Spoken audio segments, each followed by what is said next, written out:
حريق المتحف المصري الكبير يشعل الرعب وكشف الحقيقة وراء المشاهد الصادمة التي شاهدها الجمهور منذ قليل.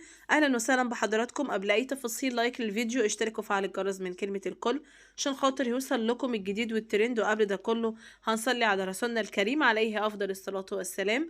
شهدت منصات التواصل الاجتماعي خلال الساعات الماضية انتشار شائعات حول اندلاع حريق داخل المتحف المصري الكبير، مصحوبة بصور مفبركة تظهر ألسنة اللهب والدخان وهي تنتشر بشكل مرعب في أرجاء المعرض.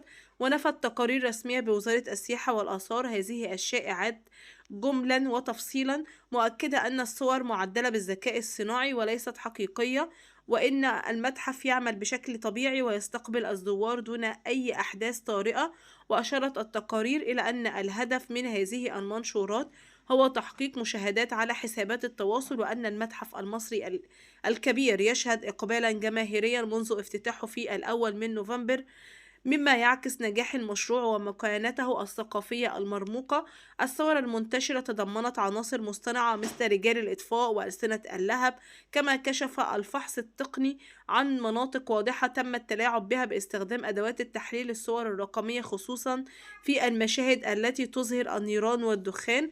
يعد المتحف المصري الكبير الأكبر في العالم المخصص لحضارة واحدة، إذ يمتد على مساحة 490 ألف متر مربع، ويضم أكثر من 57 ألف قطعة أثرية، منها تقنيات الملك توت عنخ آمون التي تعرض لأول مرة مجتمعة، بالإضافة إلى قاعات عرض رئيسية ومؤقتة ومتاجر للزوار ومتاحف للأطفال، مع مدخل رئيسي يزينه تمثال للملك رمسيس الثاني. ومن المتوقع أن يستقبل المتحف نحو 5 ملايين زائرا سنويا، ليؤكد مكانته كأهم مركز عالمي للحضارة المصرية القديمة. ويوجد بالمتحف كمية كبيرة جدا جدا من أنابيب الإطفاء داخل المتحف، مؤمن بالكامل. لحد كده بيكون انتهى الفيديو مع حضراتكم، ومع السلامة.